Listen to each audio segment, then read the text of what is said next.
പിതാവിന്റെയും പുത്രന്റെയും പരിശുദ്ധാത്മാവിന്റെയും നാമത്തിൽ ആമേൻ. എൻ്റെ പ്രിയപ്പെട്ടവരെ, ഇന്ന് മാർച്ച് 6 തീയതി വെള്ളിയാഴ്ച. അമ്മേ പരിശുദ്ധ അമ്മേ, അമ്മേ പരിശുദ്ധമേ, ദൈവമാതാവേ, കൃപാസനത്തിലൂടെ ഞങ്ങൾക്കും ഞങ്ങളുടെ ദേശത്തിനും അമ്മ മധ്യസ്ഥം തേടി തന്ന എല്ലാ അനുഗ്രഹങ്ങൾക്കും കൃപകൾക്കും ഞങ്ങളിപ്പോൾ ഹൃദയം നിറഞ്ഞ നന്ദി പറയുന്നു. അമ്മേ പരിശുദ്ധമേ, ദൈവമാതാവേ, 2004 ഡിസംബർ 7 ഉച്ചകഴിഞ്ഞ് 2:30 കൃപാസനത്തിൽ സംഭവിച്ച അമ്മയുടെ പ്രത്യക്ഷപ്പെടലിനെ കുറിച്ച് തിരുസഭയ്ക്ക് സമർപ്പിച്ചിരിക്കുന്ന പഠനരേഖകളുടെ മേൽ സഭാത്മകമായ പഠനം ആരംഭിക്കുവാൻ ഞങ്ങൾ പ്രാർത്ഥിക്കുന്നു. അമ്മേ പരിശുദ്ധമേ, ഭൂസ്വർലോകങ്ങളുടെ രാജ്ഞിയായ അങ്ങേയ്ക്ക് ഭൗമസംരക്ഷണത്തിനായി പ്രപഞ്ചപ്രകൃതിയെ തന്നെ തിരുസഭ പ്രതിഷ്ഠിക്കുവാൻ ഈ പ്രത്യക്ഷീകരണം വഴി ഇടയാക്കണമേ. പരിശുദ്ധമേ, ജപമാല മാതാവേ, സകല കൃപാസനം പ്രാർത്ഥനയോടും ചേർത്ത് ഞങ്ങളിപ്പോൾ പ്രാർത്ഥിക്കുന്ന ഈ കുടുംബത്തിന്റെ പ്രത്യേക നിയോഗം പറ മക്കളെ.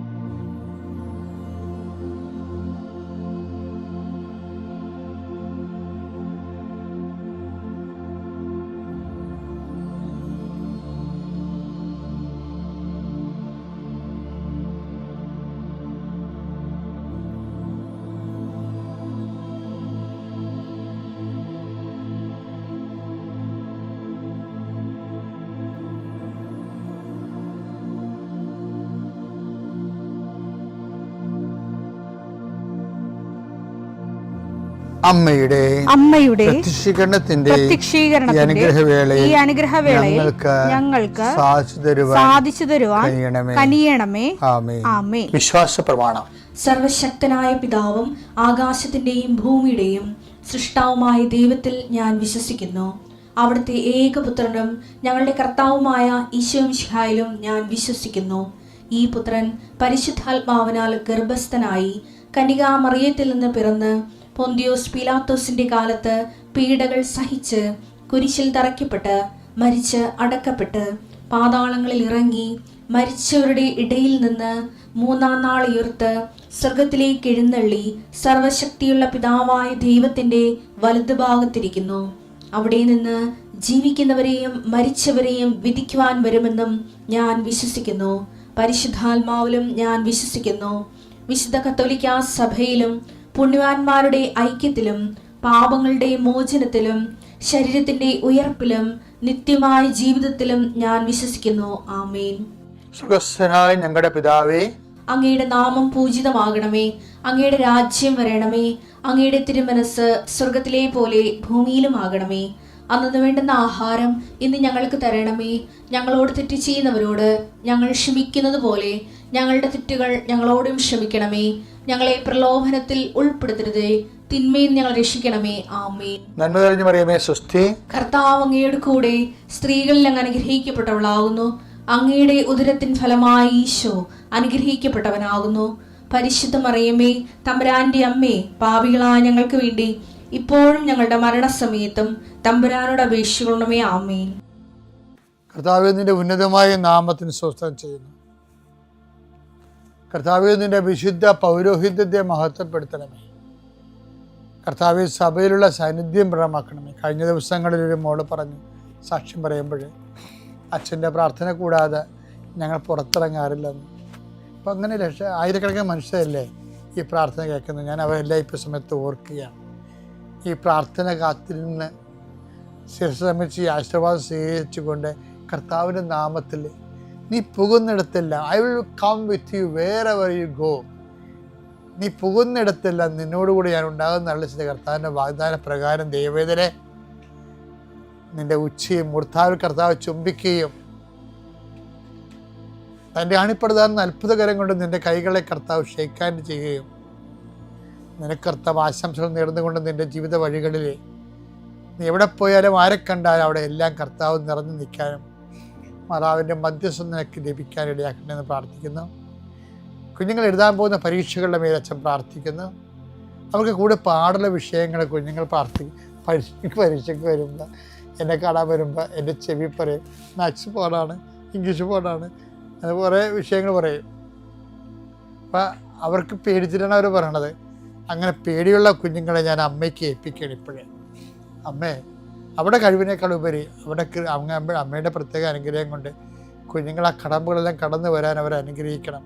എന്തെല്ലാം പരീക്ഷകൾ, എന്തെല്ലാം ഇൻ്റർവ്യൂകൾ, എന്തെല്ലാം അഭിമുഖങ്ങളെല്ലാം നടക്കുമ്പോൾ അതിനെല്ലാം നീ പറയേണ്ട കാര്യങ്ങൾ എന്ത് പറയുമെന്ന് ഓർത്ത് മുൻകൂട്ടി ആലോചിച്ചു അത് ഉത്കണ്ഠപ്പെടേണ്ട. നീ പറയേണ്ടത് എന്താണെന്ന് ആ സമയത്ത് അറിവ് നൽകുന്നവർ എത്ര ഇൻ്റർവ്യൂ ആണ് കർത്താവേ. ഒന്നും ചോദിക്കാതെ വിടുകയും അതേസമയം ജോലി കൊടുക്കുകയും ചോദിക്കുമെന്ന് ഓർത്ത് ഭയപ്പെട്ട ചോദ്യത്തെ ചോദ്യകർത്താവ് വിഴുങ്ങിക്കളയുകയും നിന്നെ രക്ഷിക്കുകയും ചെയ്യുന്ന നിൻ്റെ ദൈവത്തിൻ്റെ സാന്നിധ്യം നിൻ്റെ കൂടെ ഉണ്ടാവട്ടെ.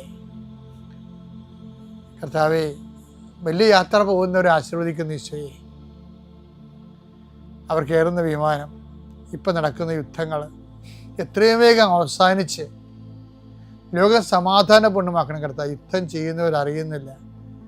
എത്രയോ മനുഷ്യരുടെ യാത്ര മുടങ്ങി, എത്രയോ മനുഷ്യർ ജീവിതം തീർന്നു, എത്രയോ മനുഷ്യർ ഇനി ഒരു കാലത്തും പൊങ്ങി വരാത്ത രീതിയിൽ അവരുടെ ബിസിനസ് തകർന്നു,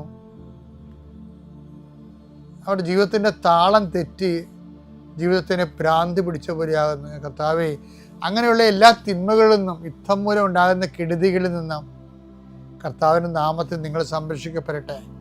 പ്രിയപ്പെട്ടവരെ, ബൈബിളിലെ ഉൽപ്പത്തി പുസ്തകം മുതൽ വെളിപാടിൻ്റെ പുസ്തകം വരെ ഇഴഞ്ഞു നടക്കുന്നൊരു മനുഷ്യനുണ്ട്, ഇഴഞ്ഞു നടക്കുന്നൊരു ജീവി. അത് സർപ്പമാണ്. സർപ്പം വെളിപാട് പുസ്തകത്തിലുണ്ട്, ഉൽപ്പത്തി പുസ്തകത്തിലുണ്ട്, ലൂക്കാൻ്റെ പുസ്തകത്തിലുണ്ട്, മർക്കോസിൻ്റെ പുസ്തകത്തിലുണ്ട്. സർപ്പം എല്ലായിടത്തേക്കും നിറഞ്ഞിരിക്കുന്ന ബൈബിളിൽ. ഇവിടെ ഒരു വ്യത്യാസമുള്ള വെച്ച് കഴിഞ്ഞാൽ ചിലർ സർപ്പം കയ്യിലെടുക്കും, ചിലർ സർപ്പത്തെ കയ്യിലെടുക്കും. ആ വ്യത്യാസമേ ഉള്ളൂ. ഉൽപ്പത്തി മുതൽ വെളിപാട് വരെ സർപ്പമുണ്ട് എല്ലായിടത്തും. ഇപ്പം ഈശോ പറയത്തില്ലേ സർപ്പം, ഇപ്പം അവ പറയത്തില്ലേ സർപ്പം എന്നെ വഞ്ചിച്ചു എന്നൊക്കെ പറയത്തില്ലേ. അപ്പോൾ വെളിപാടിൻ്റെ പുസ്തകത്തിലും സർപ്പമുണ്ട്. സർപ്പം തന്നെ രക്ഷപ്പെടാൻ വേണ്ടി അവൾക്ക് ചിറക് നൽകപ്പെട്ടെന്ന് വെളിപാട് 12 പറയുന്നില്ലേ. പുരാതന സർപ്പം ഒന്ന് യോഹന്നാൻ വെളിപാടിൽ വിളിക്കുന്നുണ്ട്, പിശാചിനെ വിളിക്കണ. അപ്പോൾ ഇതിന് ഈ സർപ്പത്തിനെ കൊണ്ട് പുതിയ നിയമത്തിൽ വരുമ്പോൾ ക്രിസ്തു വന്നതിന് ശേഷം സർപ്പത്തിനെ കൈകാര്യം ചെയ്യണ കാണാം. ക്രിസ്തു അപ്പോസ്തലന്മാർക്കൊരു അധികാരം കൊടുക്കും. അവർ എന്താണ്, ഇതാ സർപ്പങ്ങളുടെയും തേളുകളുടെയും, ലൂക്ക 10:19, ഇതാ പാമ്പുകളുടെയും സർപ്പങ്ങളുടെയും തേളുകളുടെയും ശത്രുവിന്റെ സകല ശക്തികളുടെയും മീതെ ചവിട്ടി നടക്കാൻ നിങ്ങൾക്ക് ഞാൻ അധികാരം തന്നിരിക്കുന്നു, ഒന്നും നിങ്ങളെ ഉപദ്രവിക്കുകയില്ല. ഇനി മർക്കോസിന്റെ 16:18 വരുമ്പോഴും സർപ്പമുണ്ട്. മർക്കോസ് 16:18, അവർ സർപ്പങ്ങളെ കയ്യിലെടുക്കും മാരകമായ എന്ത് കുടിച്ചാലും അത് അവരെ ഉപദ്രവിക്കുകയില്ല. അപ്പൊ സർപ്പം കയ്യിലെടുത്തവരുമുണ്ട്, സർപ്പത്തെ കയ്യിലെടുത്തവരുമുണ്ട്, അല്ലേ? ഹവ്വാനെ സർപ്പം പറ്റിച്ച് കയ്യിലെടുത്തു, പിശാച് മനുഷ്യനെ കയ്യിലെടുത്തും. അതുപോലെ തന്നെ സർപ്പത്തെ കൈകാര്യം ചെയ്ത ആൾക്കാരുണ്ട്. അതന്നെ അതിന് ആത്മീയ അധികാരം വേണമെന്നാണ് ഈശോ ലൂക്ക 10:9 പറയണം. സർപ്പങ്ങളുടെയും തേളുകളുടെയും ശത്രുവിൻ്റെ സത്യവും ചവിട്ട് നടക്കാൻ ഞാൻ നിനക്ക് അധികാരം തരുന്നു. കർത്താവിനോടുള്ള വിശ്വാസം വർദ്ധിച്ചു വരുമ്പോൾ നമുക്ക് അനുഗ്രഹത്തിൽ നിന്ന്, അഭിഷേകത്തിൽ നിന്ന്, അധികാരത്തിലേക്ക് നമ്മൾ പടിപടിയായിട്ട് വളരും. അപ്പോൾ അത് സ്പിരിച്വൽ സെൻസാണ്. ഇപ്പോൾ സർപ്പം പോലെ ഇരിക്കണ, ഇപ്പോൾ സർപ്പത്തിൻ്റെ സ്വഭാവം എന്താ? വിളിക്കണത് ഒന്നെങ്കിൽ ആൾക്കാരെ കൊത്താൻ, അല്ലെങ്കിൽ ഇര പിടിക്കാൻ. ഇപ്പോൾ ചില അങ്ങനെയുള്ള സ്വഭാവമുള്ള മനുഷ്യരില്ലേ, അവരെ 10 പൈസ ഒപ്പിക്കാൻ വേണ്ടിയാണ് അവർ എന്ത് നീചമായ കാര്യങ്ങളും ചെയ്യണവരുണ്ട്. വിളിക്കണത് ഒന്നെങ്കിൽ ആൾക്കാരെ കൊത്താൻ, നശിപ്പിക്കാൻ, അല്ലെങ്കിൽ ഇര പിടിക്കാൻ. 2 കാര്യവും സർപ്പത്തിന് അറിയത്തുള്ളൂ.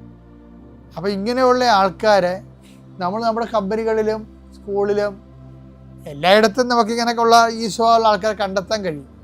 അവരൊക്കെ പാരയും സൂചിയും ഒക്കെ വെക്കും പലതരത്തിൽ. അവർക്കത് അറിയത്തുള്ളൂ, അതാണ് വിഷയം. പക്ഷെ നമ്മളെ ഇതിനെ അതിജീവിക്കണം എന്നുണ്ടെങ്കിൽ ചില ഗ്രൂപ്പുകൾ ഉണ്ടാക്കും, അവർക്കെതിരെ ഒരു ഗ്രൂപ്പ് ഉണ്ടാക്കി വെക്കും, ചില കേസുകളൊക്കെ ഉണ്ടാക്കും. പക്ഷേ ഏറ്റവും നല്ലൊരു മാർഗം എന്ന് പറഞ്ഞാൽ എപ്പോഴും ദൈവത്തിനെ ഈ വിഷയത്തിൽ അഡ്രസ്സ് ചെയ്യിപ്പിക്കുകയാണ്, അഭിസംബോധന ചെയ്യിപ്പിക്കുക. അതിനെന്ത് ചെയ്യണം? കർത്താവിൻ്റെ നമ്മുടെ ആത്മീയ അധികാരം വർദ്ധിക്കണം. ആധ്യാത്മിക അധികാരം എന്ന് പറയുമ്പോൾ മരണം, അർത്ഥവത്തായിട്ട് കർത്താവിൻ്റെ മരണം പ്രഖ്യാപിച്ചു, ഉയർപ്പ് വിശ്വസിച്ചു, വിശ്വാസം പ്രവൃത്തികൾ നീതീകരിക്കപ്പെട്ടു, പിന്നെ എന്താ വരവ് പ്രത്യാശിച്ചു. അങ്ങനെ വിശ്വാസ ദിവരഹസ്യങ്ങളെ ജീവിക്കാൻ തുടങ്ങുമ്പോഴാണ് നമുക്ക് അധികാരം വർദ്ധിക്കുന്നത്. ക്രിസ്തു നമ്മൾ ജീവിക്കാൻ തുടങ്ങുന്നത്. അധികാരം വർദ്ധിക്കണമെന്ന് നമുക്ക് അറിയുന്ന അധികാരം തരികയല്ല, ഒരു സർട്ടിഫിക്കറ്റ് തരികയല്ല, മറിച്ച് ഒരു അപ്പോയിൻമെൻറ്റും അല്ലത്. മറിച്ച് ക്രിസ്തുവിൽ ജീവിക്കുമ്പോൾ ക്രിസ്തു നമ്മൾ ജീവിച്ചുകൊണ്ട് നമ്മൾ അഭിമുഖീകരിക്കുന്ന വിഷയങ്ങൾ അഭിമുഖീകരിക്കുമ്പോഴാണ് അത് ഈശോ പറയണത്, ഞാനല്ല എൻ്റെ പിതാവാണ് എന്നിൽ പ്രവർത്തിച്ച് എന്നെ വസിച്ചുകൊണ്ട് അവൻ്റെ പ്രവൃത്തികൾ ചെയ്യുന്നത് നമ്മൾ കഴിഞ്ഞ ദിവസം കണ്ടില്ലേ. അങ്ങനെ വരും. അപ്പോൾ എപ്പോഴും ഇങ്ങനെ ഒരു അനുഗ്രഹ ലെവലിൽ നിന്ന് മാറി അഭിഷേക ലെവലിൽ വന്നു, അതിനേക്കാൾ ഉയർന്ന് അധികാര ലെവലിലേക്ക് വരണം.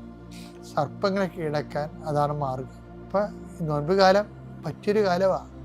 അതായത് ക്രിസ്തുവിൻ്റെ പീഡാനുഭവത്തോട് നമ്മൾ മനസ്സായി യോജിച്ച് ജീവിതം കൊണ്ട് അതിൻ്റെ അകത്ത് നിക്ഷേപിച്ച് കഴിയുമ്പോൾ ജീവിതത്തിന് കിട്ടുന്ന ഒരു ക്രിസ്തു വസിക്കുന്ന ഒരു സ്വാഭാവിക ശക്തി കിട്ടും.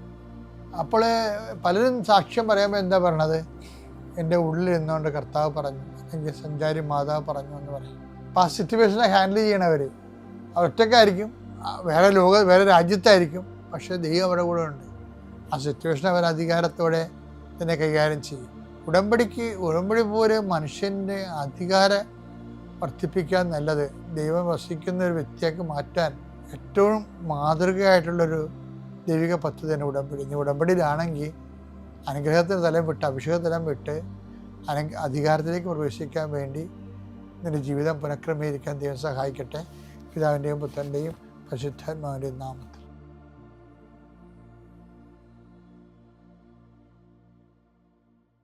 അത്യപൂർവ ദൈവാനുഭവങ്ങൾ ഇനി നിങ്ങൾക്കും സ്വന്തം. ഈ യൂട്യൂബ് ചാനൽ ഇതുവരെ സബ്സ്ക്രൈബ് ചെയ്തിട്ടില്ലെങ്കിൽ ഇപ്പോൾ തന്നെ സബ്സ്ക്രൈബ് ചെയ്യുക. ഈ വീഡിയോ ഇപ്പോൾ തന്നെ നിങ്ങളുടെ സുഹൃത്തുക്കൾക്ക് ഷെയർ ചെയ്തുകൊണ്ട് കർത്താവിൻ്റെ പ്രേക്ഷിതരാകുക.